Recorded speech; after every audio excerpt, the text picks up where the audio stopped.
Hello and welcome to the Self-Study Creating Your Development Plan webinar, part 1 of our accreditation series. Thank you for taking the time to watch this video. The goal of this video is to explain in more detail how to use your Benchmarks to Quality book and how that will help you prepare for your application and observation, and also give you some ideas on how to show off all of the hard work you will be doing through this self-study phase of accreditation.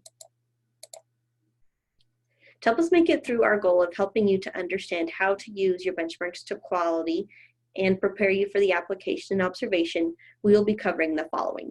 We will first walk through the Benchmarks to Quality book, which will take up the majority of the time during this video.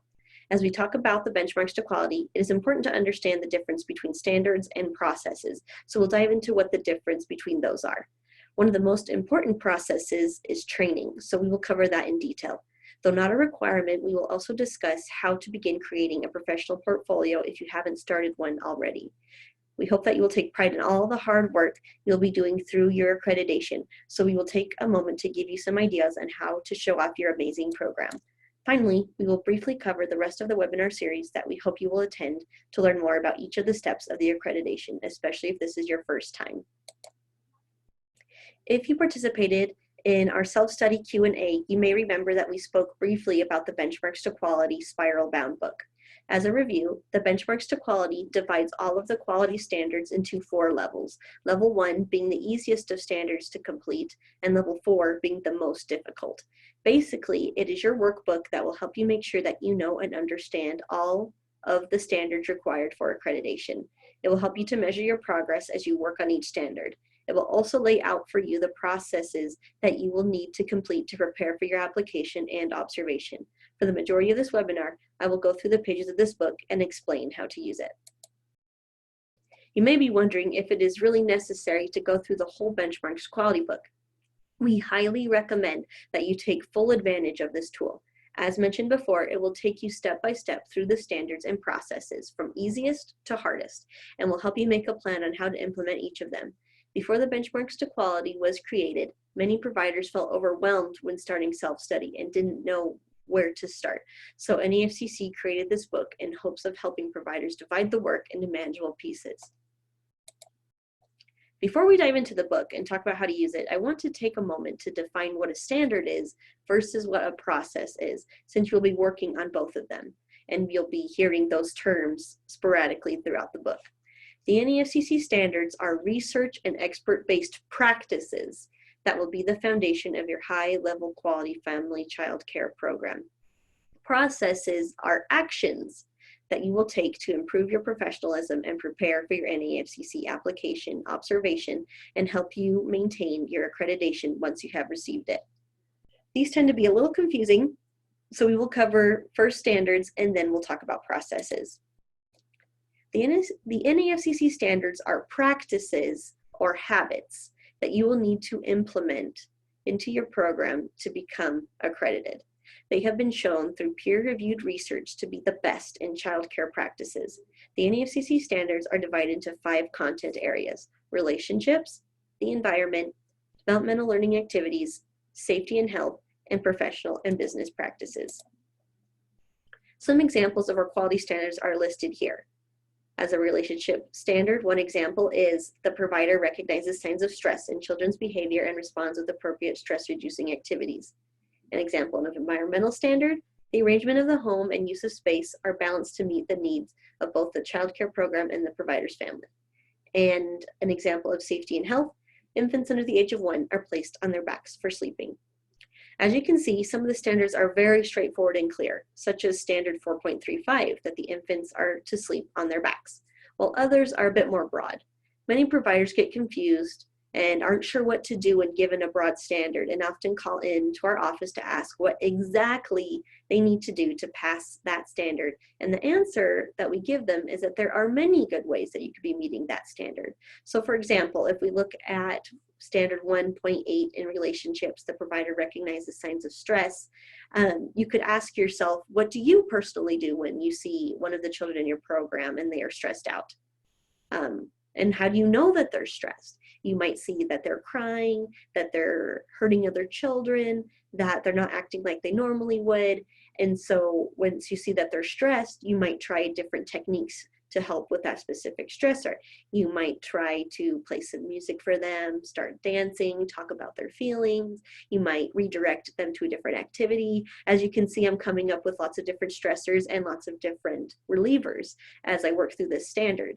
And as you work through those standards and see that there's lots of different coping mechanisms, you'll realize that there are many examples and many solutions that you could come up with to meet this specific standard. There is no one answer fits all in all situations. So many of these standards, such as 1.8, are left up to you to determine what's best for you, your program, and the children you take care of. Okay, let's go ahead and open up your Benchmarks to Qualities book. If you happen to have a book with you, I would recommend that you open it and follow along with me a little bit. If you open up to your table of contents, you will find a section titled Numerical Summary of Quality Standards. If you turn to that section, you will see a very brief overview of the numbered standards, which level they are placed in, and whether or not it is required, or whether or not it is a required standard to meet. When you are eventually observed, you will need to meet the required standards 100%. All other standards will need to be at least 90% complete to become accredited. This section will go through all of the standards numerically. So if you don't have a book in front of you, what you see here on the screen, on your screen in this video, is what that page would look like. So you can see this is starting the relationship section. Standard 1.1 is level 1, and it is a required standard, meaning that you have to meet that standard absolutely in order to become accredited. Following that section, you will find that the standards are now listed according to level and content area. You will start here and work throughout each standard as such. You will read standard 1.1. The provider cares about, respects, and is committed to helping each child develop to his or her full potential. Then you'll ask yourself whether or not you feel that the standard is met, not met, or if it is fully met. If it is not met, then you will put a check mark under the letters NM, which stand for not met. If you feel that it is fully met, then you will put a check mark under FM for fully met. Then you will write the date that you made that decision and any thoughts that you have on how you can improve this standard if you are needing to improve. For example, for this specific standard, you might write, I put not met because I care about and respect all of the children in my program except for Jimmy. Jimmy is just really active, he's really hard to control, and sometimes I raise my voice more than I should. And I don't dedicate as much time and love to him, so that is something I want to work on. At this point, you can decide to keep working through each of the following standards, or you can focus your energy on just working on that one standard for a while until you feel that you have met it. What we usually recommend to providers is that once they get their book, that they go through each page and just do the check marks, meaning that they'll go through, read standard 1.1, put not met, fully met, then skip to the next one, 1.2, not met or fully met. And then once they've gone through the whole entire book, just doing a quick not met, fully met check, then go back to 1.1 and put the notes in if you are needing to work on that one. And then just do that by level until you feel that you've met all of the levels. You can work through the book any way you like. That's just how we recommend that you do it, so you can get a quick view of, okay, I'm meeting a lot of them, okay, I'm not meeting a lot of them, how much time is this really going to take me? So you can get an approximate idea of that. But as you're looking through the book, you'll see that the majority of the book, approximately 70 pages of this Benchmarks to Quality, are going to be these types of pages where you're just going to be marking whether you're not meeting the standard or you're fully meeting the standard, and then making your plans to meet that standard if you're not fully meeting it at this time. The only other thing that's in your Benchmarks to Quality after the largest section, which were the standards we just covered, is the provider profile sheet and a provider profile recap sheet. And like I said, they're both towards the end of the book. These are tools that are used more by mentors to see progress over time, but you are welcome to explore these pages as well if you like to score yourself over time, or if you maybe have a buddy that you're working on accreditation with, and they might be able to help you keep track of that and like do mini observations with you to see the progress that you've made over time. So you can see that there's several columns to put a date and not met and fully met. So you might start in September and then do your evaluation, and then in November do another test and have a friend come over and test you, or your mentor come and test you, and then you can see how much progress you've made in the past 2 months or 3 months, or however you want to use that. And then this is just the provider profile recap sheet that just shows it all in one chart. So you can go back and see, okay, of the 84 standards I'm meeting, only 68% of them, or however you choose to use that. Okay, that is all that we have to talk about currently about standards. So if you have any questions about standards after watching that section, you are always welcome to contact us. And at the end of this video, I will tell you how to contact us. But for now, we're going to go ahead and switch over and talk about processes. Processes are actions you will take to improve your professionalism and prepare for your NAFCC application, observation, and help you maintain your accreditation once you have received it. As opposed to standards, these will be very specific actions that you will need to take. So for example, have a high school diploma or a GED. That's a very specific action that you need to take. There's no wiggle room there. You have to have it. Another example, design a quality improvement plan to meet all the standards that you marked not met. That is going through your benchmark book. You have to go through the benchmark book, and you have to make a plan for all of those that you marked not met. If you refer to your table of contents, there is a section entitled Numerical Summary of Process Requirements, and that is where you will find this list that you see on the screen of all the process requirements in their numerical order. In older versions of the Benchmarks to Quality, this is the only place where you can find the process requirements. However, in the newest version of our Benchmarks to Quality, which began printing at the end of 2019, the process requirements can also be found at the end of each level after the quality standards according to their specific level. So as you can see, if we just go through an example, process number 1, have a high school diploma or GED, that is level 1. And so if you weren't meeting it, then you could put something in the comments about how you would meet that. You would go get your GED. Okay, now I want to talk about one of the specific processes that becomes really, really important to your application later on, which are training hours. The Benchmarks to Quality, because it's such a big process, likes to divide it up into 4 processes, which are numbers 5, 10, 16, and 28. For your initial application, you will need to submit a total of 120 training hours. Each of the processes divides up the training into 30-hour chunks, so it doesn't feel so overwhelming. These processes are the ones that will most likely take up the most of your time and the ones that will need the most planning. So we want to talk about this just a little bit more in depth. The 120 training hours can include a combination of the following: workshops of 2 hours or less, training sessions longer than 2 hours, classes or workshops taught by you, degrees, college courses, continuing education units, and your initial Family Child Care Development Associates, or your CDA. We will talk about each of these in depth in the following slides. Of those 120 training hours, they must also include at least 12 hours of at least 5 of these core competencies. The 7 core competencies that we look for when reviewing your application are, as you can read on the screen: relationships, interactions, and guidance, child growth and development, learning environments and curriculum, health, safety, and nutrition, assessment and screening, special needs and inclusion, professional and business practices. Now, this might start to sound and feel a little overwhelming, but I can assure you that this isn't a very difficult process to meet in regards to meeting all these competencies, or at least 5 of them. But I do want to take a moment to go through each of the types of trainings that you submit. We just have this requirement in place to make sure that you're not only taking classes in relationships, or you're not only taking classes in professional and business practices. We want to make sure that you as an accredited provider are well-rounded and well-balanced in your trainings. But when you're taking 100 hours of training, it's not very hard to meet the requirement to have a mix of these. Okay, now let's dive into each specific training. Trainings less than 2 hours you can submit. That's pretty self-explanatory. You are allowed to submit up to 28 hours, however, of any of these trainings, any that lasted the amount of 2 hours or less. So for example, if you took an hour workshop about nutrition from your state, they gave you a certificate, or they put it on your development registry, then you could count that towards your 120 hours, but only up to 28 hours. If you have more than 28 hours that you submit, we'll just count up to that 28, and then we have to stop.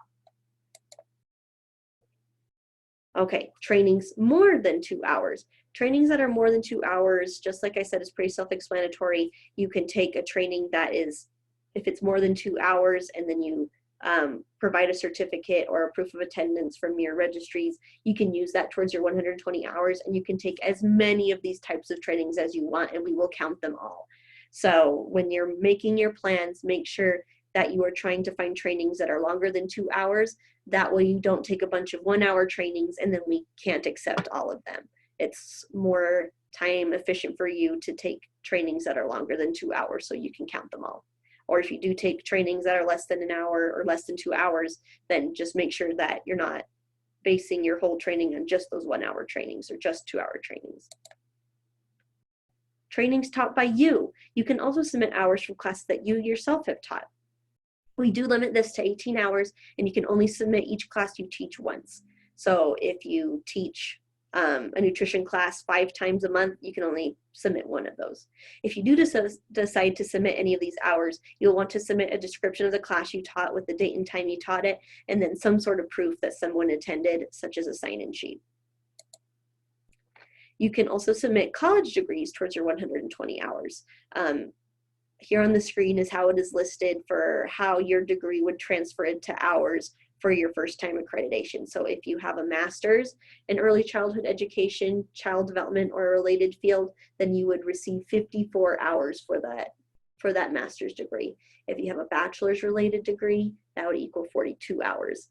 Associate's degree, 30 hours, and a bachelor's unrelated. So if you have a degree in accounting, let's say, or anything else that's not early childhood related, we'll still accept that up to 18 hours.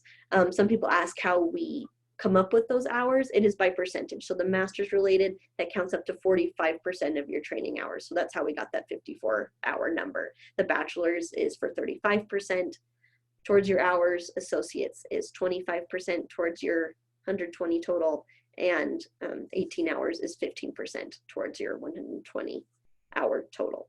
So if you do decide to submit a degree for hours, please submit a copy of your transcript. You don't need to submit an official copy, but we do need a transcript to be able to see, or your actual degree, to be able to see that you have indeed earned that degree.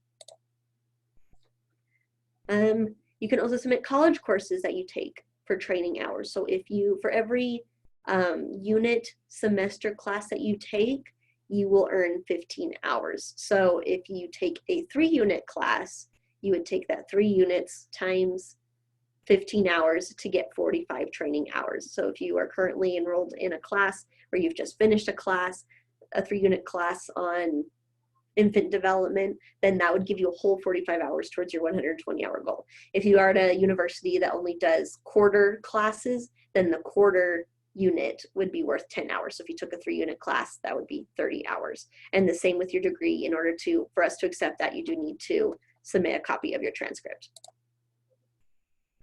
CEU stands for Continuing Education Units. You can know if a training offers CEUs by checking the course description before taking it. What a CEU is, a continuing education unit, it's just a class that has accreditation behind it. It has some sort of professional identity behind it. So a lot of college courses are CEU classes. If you take a class that's through an accredited person or agency, those are most likely going to receive CEUs for that.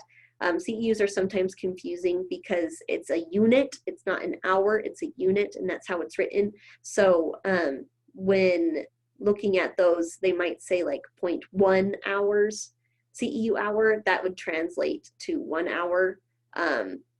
If you see like just 1 CEU, that translates to 10 hours. So if you are confused about how those are translated, you can always give us a call, but we will accept any number of CEU trainings that you've taken, even if they're under the 2-hour limit. We will still accept them because they are from an accredited institution. And then the last way that you can receive training, or that you might be able to submit training to reach your 120 hours, is through a Family Child Care Development Associate, or your CDA. This credential is awarded through the Council for Professional Recognition. and a lot of you probably are familiar with this because you've taken it already, or because you're planning on taking it because you've heard about it through your CCR&R or through maybe a friend. The only stipulation with submitting a CDA is that we will only accept the initial CDA. So the very first time you take it, that's the only time we'll accept it. If you do a renewal CDA, we cannot accept that. The good thing though about a CDA is if you haven't gotten it already, or you've just barely gotten it and you wanted to become accredited, is that it will count for 120 hours. So that will be your whole training hour requirement if you have your initial CDA. There are many more processes than just training, but that is the most grueling and will take up most of your time. So I wanted to cover all that information for you. And then just as a reminder, processes are specific actions, such as getting your trainings done. If you do have more questions about processes or about trainings in specific, I recommend that you go to our website, nafcc.org, and view our training detail or training requirements, and that will give you a brief overview of everything we just talked about in this video. And then if you're still having questions, you're more than welcome to contact us, which I'll give you our contact information at the end of this video. Now, I briefly want to talk about your professional portfolio.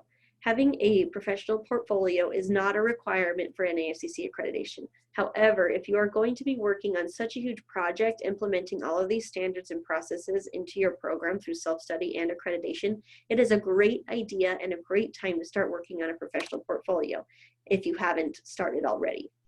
A professional portfolio is a compilation of information about your program, experiences you've had as a child care provider or a child educator, and other data you have that you can give that can give a picture of what your program is. It is a chance to show off your program's changes over time and highlight what you've accomplished during your time as a child care provider. It is also a great tool that you can use to show off to parents and to potential clients. There are many things that you could include in a professional portfolio. These are just a few ideas that we've provided for you. You can include a personal philosophy, written narratives, before and after pictures if you've changed something physically in your program, samples of your children's work in your program, descriptions of your program, and anything that shows off how unique your program is. Because portfolios are so unique to the individual, it's hard to tell you exactly how your portfolio should be or look. But if you're looking for some more information and ideas, please review your provider guide for some more ideas. Just in these next couple slides, I'm going to show you just a couple of ideas that might spark some interest or some creative juices in you. So this is just an example of someone that their portfolio, they decided just to keep it simple and make a little binder.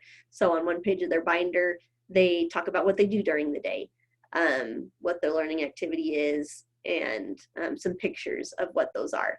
And then on the other side of the screen, there is a very specific activity that they decided to put in their portfolio, that this is one of the activities I like to do with the kids, and here's some pictures of it, and this is what cognitive development that they're going to be receiving by doing this activity. On this slide is similar to what was on the last slide. They decided to say that we like to cook, and why do we cook? Because it helps to spark and talk about conversations about traditions and celebrations and culture. It provides an opportunity to talk and develop oral skills, and then they also said it helps develop motor skills. So they just like listed all the things that cooking helps to achieve in their program, and that's why they do it. So that's a great idea. There's something you can put in a portfolio. And then another example, someone, they talked about the different types of play that they do in their program, and the type, as you know, if you've learned about these different types of play, children at different ages of development do these different types of play. So this was a good thing that they felt was important to put in their portfolio as something they could talk about with potential clients and parents. All right, we have covered all of the information in the benchmarks to quality and started to touch on the surface of what is in your provider guide. Because there is so much information in the provider guide and we don't want to take up more of your time, we have created a webinar series to help address the other main points in the provider guide. Today, we've covered self-study, which is part 1 of our webinar series. Every few weeks, we do a live session of each of these webinars.